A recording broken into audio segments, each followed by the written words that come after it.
Injuries are already crashing the fantasy community's party, and it's got me wondering, are these players worth panicking over? Let's break down 6 star players that could be in big time trouble as we start to approach week 1 of 2025 football season. In case you've been living under a rock, Matthew Stafford has been dealing with a very significant back injury over the past couple weeks, and at times it's felt like Matthew Stafford is going to need some sort of Luke Skywalker type treatment to get him through this. And there are a lot of concerns here for a lot of big names tied to this Rams offense, including stud first round fantasy wide receiver Puka Nacua, currently sitting at an ADP of 7.1 overall. And I have seen plenty of fantasy drafts where Puka Nacua has fallen as far back to the 1.12 overall. But this was a player who averaged 18.8 fantasy points per game in the 2024 fantasy football season, who, if he was fully healthy, could have easily finished as a top 5 fantasy wide receiver last year. Matthew Stafford, age 37, going into his 17th season. The major concern here is Matthew Stafford gets hit wrong. What does his season look like? And listen, Stafford has been a player that, on a regular basis, I have never really worried about personally because he plays through injuries, right? I mean, Matthew Stafford had plenty of injuries last year. And in terms of the primary pass catchers for the Rams, it wasn't an issue whatsoever. So I have tried to not panic over the Matthew Stafford situation over the past couple of weeks, but I would be lying if I didn't say I'm a little bit worried at this point in time. Matthew Stafford is not a quarterback in this stage of his veteran career who needs to practice or be out there for training camp. If he's good to go for walkthroughs for week 1, we know what to expect out of Matthew Stafford. But once again, I think the concern here is that back injuries can be one of these things that will obviously be nagging all season long. Every time it feels like we get a positive report, like a few weekends ago, the report was Matthew Stafford went through a throwing session, everything went well, and then he didn't practice next Monday, right? So, and then the reports started to get more and more negative. So, listen, where do I stand with this? I still think Puka Nacua is a first round wide receiver, undoubtedly. The bigger issue is when you are on the draft board in that range and you look at the available wide receivers, it's a really good range of wide receivers. Puka Nacua, Malik Nabers, Nico Collins, Brian Thomas Jr. And then, there are also very good running backs in that range between guys like Achane, Christian McCaffrey, Derrick Henry, and then even the running backs beginning the second round, looking at Davante, right? So the question becomes, when it's time to draft, are you actually going to have full confidence in drafting Puka Nacua, or are you going to let him slide back and take one of the names that we just went over, or are you just more comfortable with some of those other names, especially when you look at the second round wide receivers available with guys like Drake London and A.J. Brown, for example. So listen, I'm not fully panicked on Puka Nacua because I still think he can produce, true wide receiver 1 type numbers regardless of the quarterback situation. So I think my bigger concern is, what is my confidence level going to be with the amount of talent that's on the board when Puka Nacua is typically drafted? But ultimately, I'm not ready to fully panic on Puka Nacua, even if I don't feel great about Matthew Stafford at the end of the day. That leads us to the wide receiver 2 on the Rams. Veteran Davante Adams, acquired in the off-season via free agency, who goes at an ADP of 43.7 overall and was a player that has been pretty aggressively targeted at the end of the third round in a lot of fantasy drafts for a majority of the offseason, and now is moved back to beginning of the 4th round, sometimes mid 4th round, because of the Matthew Stafford situation. And I do think for a lot of people with Adams, while he felt like a great upside pick, was still extremely productive last year, although he was hyper targeted by Aaron Rodgers, still finished as the wide receiver 11 last year, and ultimately since 2020 has been the wide receiver 11 or better in every single fantasy football season. In the past 2 seasons, wide receiver 11, wide receiver 10, even acting as a veteran wide receiver. He is age 32, going into his 12th season, so I think there's a bit more risk maybe associated with Davante Adams. And once again, when you look at the players on the board when Davante Adams goes, I think this is another one of the issues here is there's pretty much a wide open, like, amount of situations you can pick from, right? You got a guy like Terry McLaurin, maybe falling back a little bit in that range. You've got some really interesting running backs. Sometimes Omarion Hampton is still there. I don't think in a lot of your guys' drafts he will be, but maybe a Travion Henderson who's moved up and ADP is there. Kenneth Walker is there. There's just a lot of really good running backs. Mike Evans at the receiver position is there a lot of the time as well. I still think in that range of players, if you're going to go receiver and Mike Evans is already gone, Terry McLaurin's already gone, who, by the way, I'm not personally worried about Terry McLaurin. He won't be in this video. Nonetheless, a lot of really good running backs there. But if you are going to go wide receiver, I still think Adams, who has produced with very up and down quarterback play over the past year or two, and with his time with the Raiders, although yeah, he might be reunited with Jimmy Garoppolo here with the Rams. Adams has found a way to produce, and I do like him exponentially better with Matthew Stafford at the quarterback position. But what we have to remember here is that this is still a great offensive system under head coach Sean McVay. So my worry level for Puka Nacua and Davante Adams is present. It depends who is on the board, but ultimately, I'm not too panicked about either of these Rams wide receivers.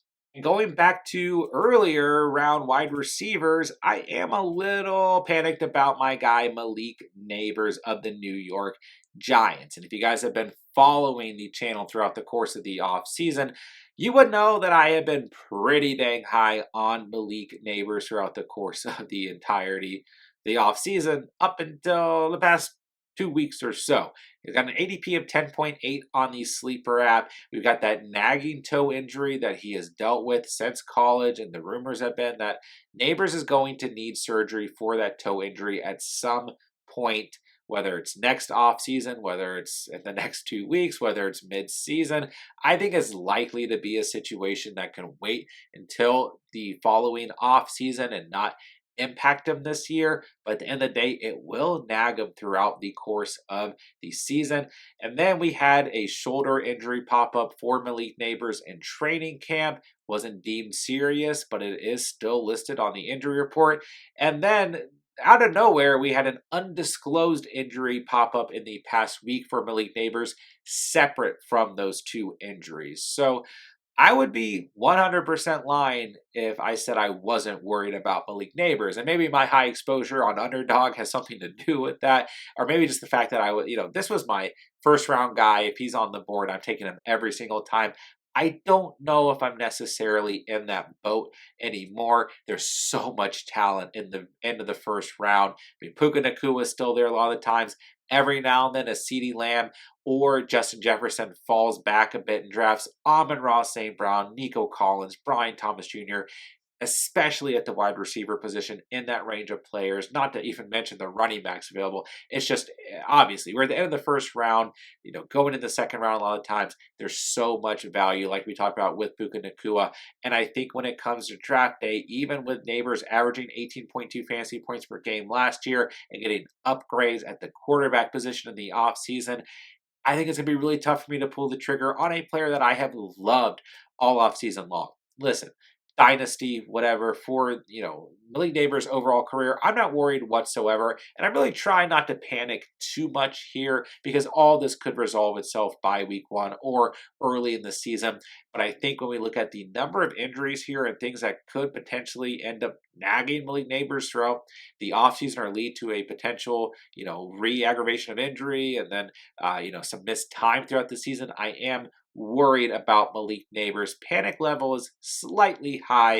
It's really going to depend who is on the draft board when I'm in position to draft Malik Nabers as we approach 2025. In terms of the most recent injury, let's talk about Achane of the Miami Dolphins. And this is a very ominous injury report. He's got a soft tissue injury, according to head coach Mike McDaniel, and he's expected to miss days to weeks But also, McDaniel has noted that he should be ready for week 1 and he's not concerned about it. So, really, I just put Achane in this video because he's another big name who has recently, in the past couple of days, popped up on the injury report. Obviously, going at an ADP of 13.8, and he's been one of these players like the upside is massive, right? Could have an immense amount of targets and catches this year, especially with all those vacated targets from Johnny Smith getting traded.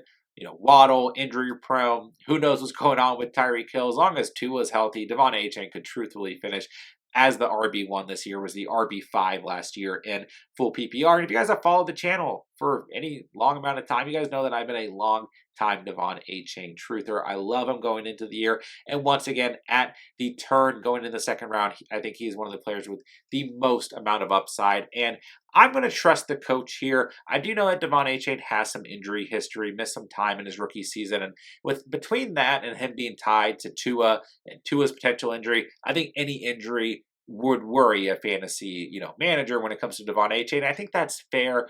But ultimately, looking at the RB6 and fantasy points per game last year, I'm going to continue to bet on the upside of Davante Achane when he's available on the board. I am not panicked about Davante Achane as we approach the upcoming fantasy season. Let's talk about a later round running back who's not dealing with any injuries. That is Brian Robinson Jr. of the Washington Commanders. And this has been one of those players, like if you go hero running back or even zero running back, like he's just been a late round running back target because he's still tied to an offense that was productive last year. There's not truthfully a ton of competition at the running back position. Like we know Austin Eckler is going to have some sort of role as long as he's healthy, like he did last year, but that's kind of purely in the pass catching role. And then obviously the big name here is the rookie JCM, who's starting to make a lot of waves coming out of Arizona, but he's dealing with a shoulder injury. And once again, this has nothing to do with B-Rob and potential for injury or being injured. It's with B-Rob and the potential to be traded. There's been a lot of very strange reporting around Brian Robinson Jr. At the time of recording this, the most recent reporting is that he is in talks to being shopped in a trade. Some people are going deeper, saying Terry McLaurin's also going to get traded. He's part of a package. Some people are saying it's just Brian Robinson Jr. He's potentially going to get traded. But even before then, there were like insider reports, which we have to take very loosely this time of year, coming out that we're saying B-Rob wasn't going to even make the roster. Like it's just been a really weird offseason for Brian Robinson and kind of for the Commanders in general. But nonetheless, like we look at it, I mean, there are some names past Eckler and JCM, such as Chris Rodriguez and Jeremy McNichols, who had some moments in the past year or two. But like, I really don't feel like the Commanders, who have Brian Robinson in the final year of his contract, are really in a position to ship him off. I feel like this is a bad move for the organization and the offense for Jaden Daniels in his sophomore season. Especially with all the Terry McLaurin stuff going on. Like we have, I am a Commanders fan, by the way. We have Brian Robinson Jr. like exactly where you would want him. Like if he's not going to be a part of the long-term future, then just let him not resign next year. We have him on a rookie contract still. So I don't know if this one has a lot of validity to it. I think it is something that could blow over, or by the time this video goes out, maybe he is on a different team.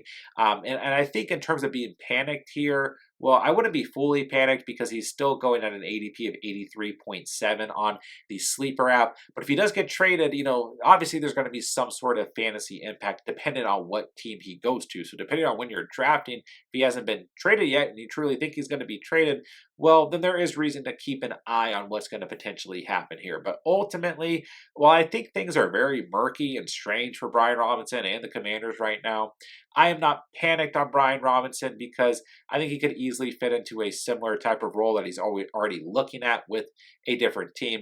But obviously, it's going to fully depend on what team he is traded to. So we'll sit back and see what happens. But I think for now, B-Rob is still a perfectly okay late round running back target. Let's quickly go over a tight end and quarterback, starting with Sam LaPorta going at an ADP of 48 overall in the sleeper app, who did pop up on the injury report with a minor, not major injury that is an undisclosed injury, according to Dan Campbell.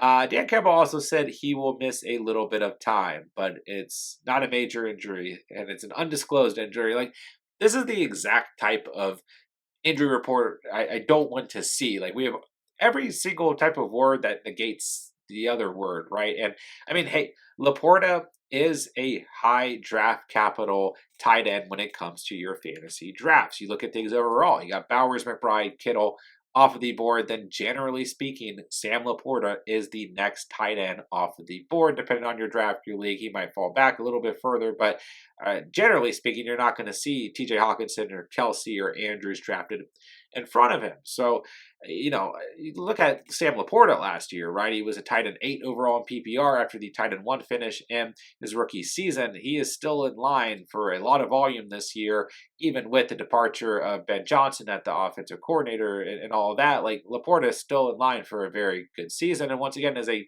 tight end that a lot of people are spending high draft capital on. But for me, although I really don't like the reporting here and like the news that we're getting around Sam Laporta, I don't see any reason to panic about this. We have to be really careful in the offseason because at the end of the day, we have a lot of veteran players and a lot of these injuries, things that happen in training camp start to pop up. And once again, a lot of it's going to be smoke. It's going to blow over. So I think if you're still spending a relatively high draft pick on Sam Laporta, I think it's okay if that's a guy you want to go after. I personally don't really draft tight ends that early, so I haven't been drafting a lot of Sam Laporta.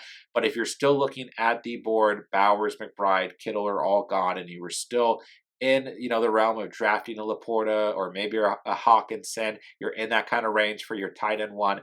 I think Laporta is going to be fine. Although I think that this report from Dan Campbell doesn't really help us in terms of fantasy managers. It's probably smoke. It's probably going to blow over. He'll probably be out there week 1 in a big divisional matchup against Green Bay. Week 2, another big divisional matchup against Chicago before they're on the road in week 3 against Baltimore. So it's a really tough stretch for the Lions to start the year. They're going to need Sam Laporta out there. I'm not panicked moving into the upcoming fantasy season. The last player I want to talk about is at the quarterback position. That is Jordan Love of the Green Bay Packers. He did pop up on the injury report lately, had a procedure done on a ligament in his left thumb, which stemmed from an injury he suffered in the first preseason game. Listen, a lot of people are going to look at this and say, I'm not worried about Jordan Love whatsoever because that injury was on his left hand, his non throwing hand, and that's fair. But I still think we're in a point in the offseason when you see injury, you see questionable, that can still worry some people. But Jordan Love's going to be fine. Once again, big matchup here against Detroit in week 1. Then they get Washington in week 2. They do have an early bye, which I think the Packers are really going to need the way things are looking this offseason. And for me, I'm not worried about the injury to Jordan Love. I don't think it necessarily helps his draft stock, I guess. But I don't think it's going to impact the season he was going to potentially have this year or not have this year in any way, shape, or form. Once again, it's to his non-throwing hand. He's got time to recover. He'll be good to go week 1.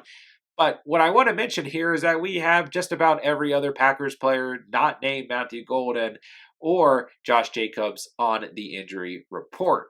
Romeo Dobbs is dealing with a back injury. Dontavion Wicks is dealing with a calf injury. Tucker Kraft is off the injury report, but he was dealing with a groin injury. And outside of that, we got Jaden Reed walking around in a walking boot. So I would be a little bit more worried about the potential for pass catchers for Jordan Love this season. I think that Tucker Kraft, Matthew Golden, very good options, don't get me wrong, but I'd like to see Matthew Golden more on the field with, a veteran out there like a Romeo Dobbs or Jaden Reed. Now, Dobbs, Wicks, Reed, all these guys who are extremely frustrated for fantasy could all be ready to go week 1.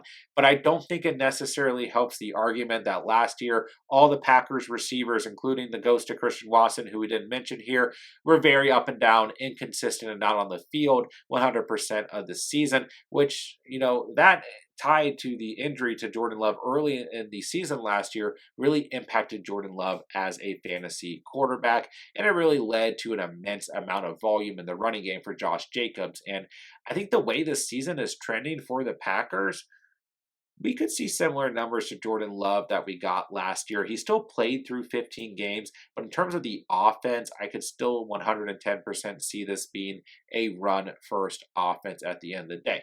Now, Jordan Love's going at an ADP of 124.4, so if you're going to take a chance on him, you're not really hurting the rest of your draft, and overall, he's a late-round quarterback, but I did want to mention, if you're planning on going late-round quarterback and Jordan Love is on your board, maybe start to look at some of the other names in that range, because I have some concerns that this offense is just going to be run heavy again in 2025. I know they have said they're going to throw more, but the options are looking dimmer and dimmer. We'll see what happens. Once again, all these guys could be ready to go week one. And truthfully, if all these guys can stay healthy, I do think that this could be a very good passing attack, still under a good head coach in Matt LaFleur. But we'll see what happens. Let me know your guys' concerns or non-concerns for Jordan Love as we approach 2025. And that'll do it for today's video. There are 6 major players with the bonus Davante Adams in there that I am either panicking on or not panicking on as we approach the upcoming fantasy season. If you guys are new to the channel, this is all we do here all year long, free fantasy football content, redraft, dynasty, and best ball. If you guys are into that, be sure to subscribe on the way out. If you guys have any fantasy football questions whatsoever, make sure to drop them in the comments down below. And with that, I'll say thank you guys so much for watching and or listening. And remember, you saw it here on The Catch.